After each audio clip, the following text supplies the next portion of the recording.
Hello everyone, welcome to Frugal Lifestyle. Today is the day we are going to get right on it and start cleaning out the cupboards and the refrigerator. It's the only way I can put groceries away. The refrigerator and the cupboards are a mess. I need to straighten all this out.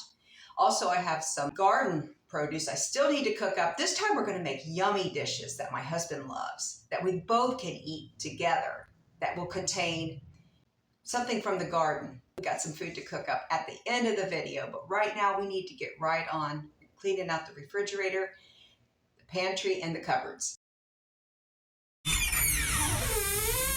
Now the best time to clean out the refrigerator is when it's nearly empty. As you can see, we don't have that many groceries because we need to stock up. So this is the time to clean it, because there is less food to pull out of it, and I'm still pulling a lot of food out of this refrigerator. I found something crazy that I had laid down a couple days ago. It's shredded zucchini. I planned on making a special dessert. I need to make that. Today's Halloween. All these condiments. We're going to hold off on that. I just want to clean the inward part of the refrigerator, the dirtiest part. And then we'll get this after that. I have a combination of vinegar and water in here. So we're going to use this to clean the refrigerator. If there's any really, really dirty spots that I need to go back over to remove, I will use Palmolive dishwashing liquid.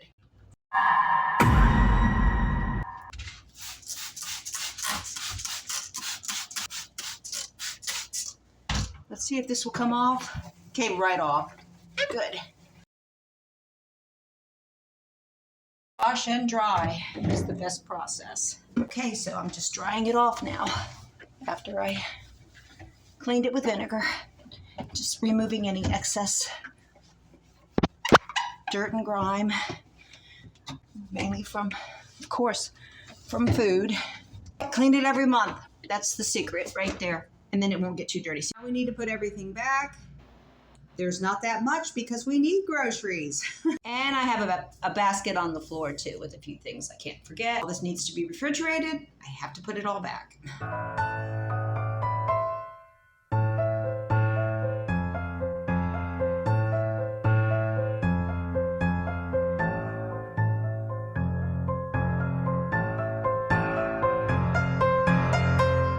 We need to clean the crispers. I forgot about that. Before I can put the vegetables back. Using vinegar and water saves us a great deal of money, and my allergies haven't been nearly as bad because I'm not using all these cleaners I used to use that cost a lot of money, and they were not good for my health. So, and my husband too. We don't need all those chemicals in the house. If you have a brush like this, it sure comes in handy too. I just like them to be as dry as possible, but they don't have to be real dry. The vegetables, some of them are damp anyway.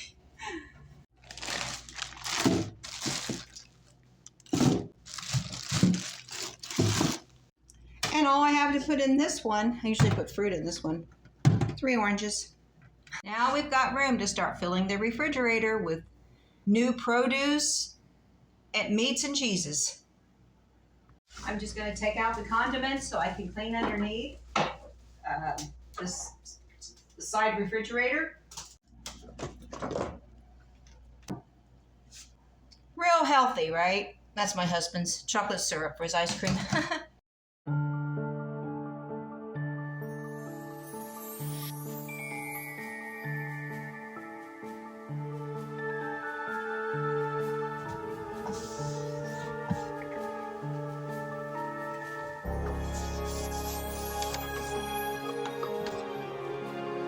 Dry, and that gets off excess dirt from the food, of course. It's all from the food and the condiments. When you open the bottles, you get sticky little messy sauces onto the surface of the refrigerator. That looks good.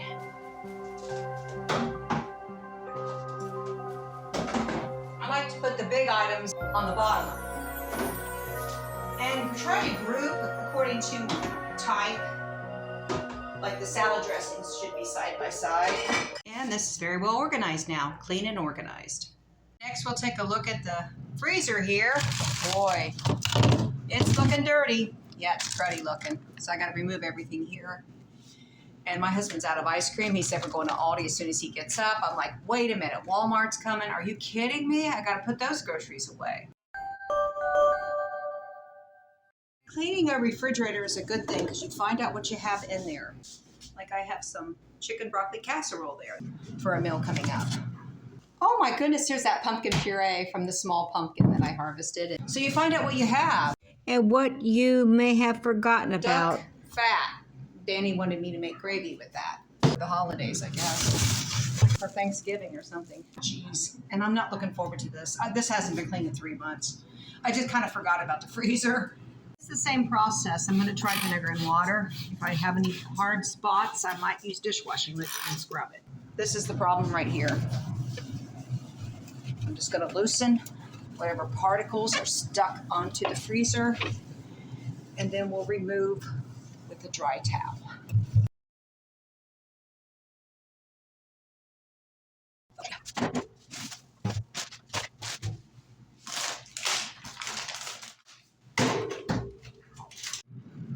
His ice cream's going to go right here, so I had to allow that space. I tried to group the zucchini together. These strawberries are just so out of place. They need to be here.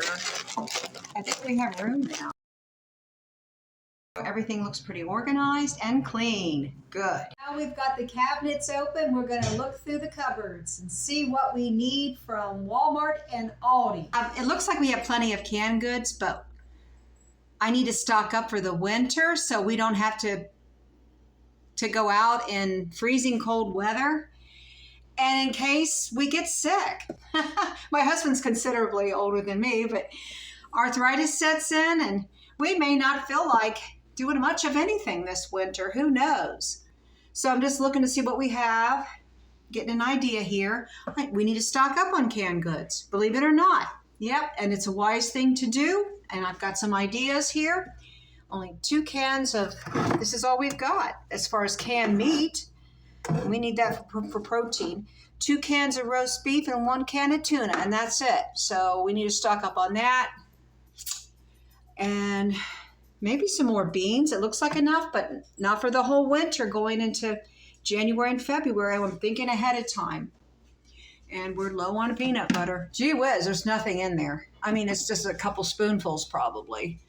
What's that Popeye spinach? My husband was trying to hide it from me. He said, no more canned spinach. He said, fresh spinach only. Let's see. Ooh, we're low on nuts, even though it looks like we have plenty. There's hardly anything. I need to just combine all those. And I need to give these cupboards a cleaning also. I'm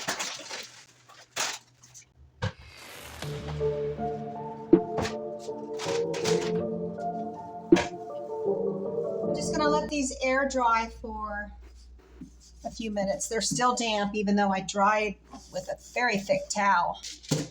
And try to make it organized and neater than ever.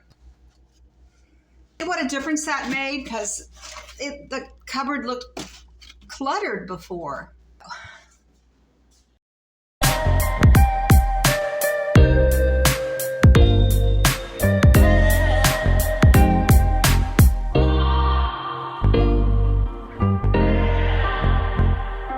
And everything is very well organized. And we have spaces for some more food, and we have quite a bit coming in. This is the pantry closet I've been working on. We have hooks up here for the colanders. We have larger containers that I purchased not too long ago, and I thoroughly cleaned and dried. And I put rice, noodles, and these are walnuts. I'm storing them in here. This could have something else in it at some point. Beans or something. Not necessarily are nuts going to stay in there. So that's subject to change. Then I have like macaroni and quinoa that my husband doesn't care for. And then lentils. He doesn't like those either, but I do. We keep like apples and onions in these bowls. And we have some sweet potatoes. The ones that I think are going to go bad first, and the small, like the fingerlings, those will be in this bowl. The larger and healthier looking Sweet potatoes are in the back room. A very small refrigerator. My husband, we just bought this. He is very protective of it. We just bought it over the summer. It's in the back room here. This is our storage room. He insists on cleaning this refrigerator, so it's his responsibility. He stored all kinds of corn back here and tomatoes that he cored. He washed and cored. And this is corn from the summer that we need to be using up. The tomatoes there that I need to be using up very soon. I'm going to use them today. I'm going to make homemade sauce. And we've got peppers up. I use these for stir fries and stuffed peppers. And I need to check them regularly. I think they're good for now. But if I think they're going bad, I need to use them up very soon. Got this handy gadget over the summer, late summer, I believe it was, late summer or early fall, from a discount store. We've got all kinds of sweet potatoes that have cured and they're on the shelves now. What I decided is that we have plenty of fresh tomatoes, and my husband agreed with me that I can blanch and we can use for a spaghetti sauce. I thought about using the frozen ones, but we have so many fresh ones that are sitting out that need processed. We're going to make $1 million spaghetti. It's baked in the oven. This is going to be meatless, but it's going to be just as delicious. Here we gathered all the ripe tomatoes together. There's quite a bit here. So I'm using a large pan, and the water has to boil first. As soon as this water starts to boil, I'll put the tomatoes in the water to blanch just for like 30 to 40 seconds. This is a very important step. You score each tomato with an X in the back of the tomato, the bottom of the tomato. This will help with the peeling process, make it a lot easier.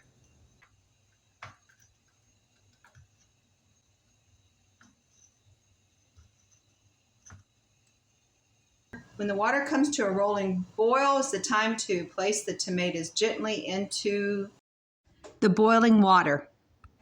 I'm using 2 tongs to speed up the process. If you have something that will transfer these over, you can do that also. You just have to be careful you do not plop them in, because it will burn you if your hands are too close.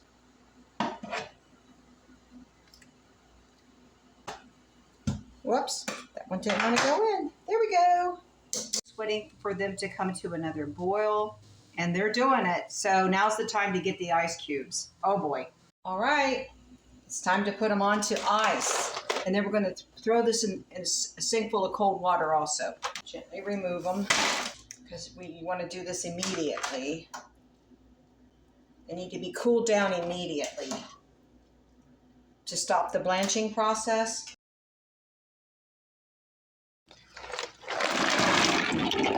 Here we go.